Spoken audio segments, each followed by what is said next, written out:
السلام علیکم ورحمۃ اللہ وبرکاتہ، کیسے ہیں ممبرس؟ امید کرتی ہوں خیریت سے ہوں گے۔ بیوی سے گہری دوستی، بیوی سے بڑھ کر دنیا میں کوئی دوست نہیں ہو سکتا۔ زمانہ افلاس میں سب احباب الگ ہو جاتے ہیں اور ماں باپ تک انسان کو چھوڑ جاتے ہیں، بیوی ہر حال میں مرد کا ساتھ دیتی ہے۔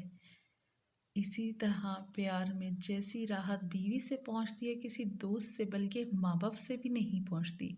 اس سے صاف ظاہر ہے کہ بیوی کے برابر دنیا میں مرد کا کوئی بھی دوست نہیں ہے اور نہ ہو سکتا۔ مرد کی غیرت کا اندازہ اس کی عورت کے لباس سے ہوتا ہے۔ ہمیں بھی سوچنا چاہیے کہ ہماری عورتوں کا لباس کیسا ہے۔ دنیا میں پہلا رشتہ، اللہ تعالیٰ نے دنیا میں سب سے پہلا جو رشتہ بنایا تھا وہ میاں بیوی کا، اور پھر سارے رشتے بعد میں، اور پھر یہ رشتہ تو ہے ہی، کتنا ہی دوپٹ چھاؤں آئے اس رشتے میں ایک دوسرے کے بغیر گزارا بھی نہیں۔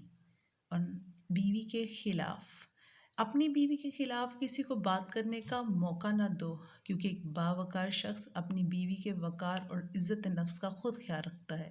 بیوی کی آنکھ کا آنسو، بیوی کی آنکھ میں کبھی آنسو نہ آنے دیں، کیونکہ بیوی روتی ہے تو شوہر کی جیب سے برکت اڑ جاتی ہے۔ ایک ایک آنسو مہنگا پڑتا ہے اور پھر شوہر بھی رونے والا ہو جاتا ہے۔ عبادت کے طریقے، اللہ کی عبادت کے طریقوں میں سے ایک خوبصورت ترین طریقہ یہ بھی ہے کہ میاں بیوی ایک دوسرے سے محبت کریں۔ بیوی کی تعریف، شوہر کو چاہیے کہ بیوی کی تعریف سے زیادہ اس کا احساس کرے، اور ایک بیوی کے لیے احساس کسی نعمت سے کم نہیں ہوتا کہ کوئی میری فکر کرنے والا ہے۔ مرد کے پاس اسلام کے بعد سب سے قیمتی چیز اس کی بیوی ہے۔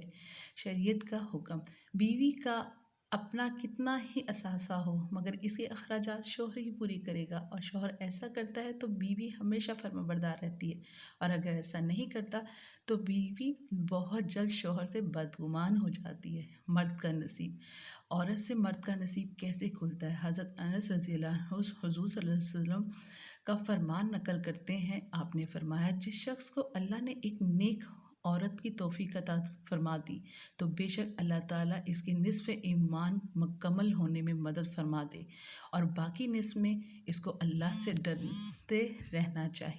اگر آپ کو میری یہ ویڈیو پسند آئی تو لائک کمنٹ سبسکرائب ضرور کیجیے گا، اور بیل نوٹیفیکیشن دبانا مت بھولیجیے گا۔ السلام علیکم، تھینکس فار واچنگ۔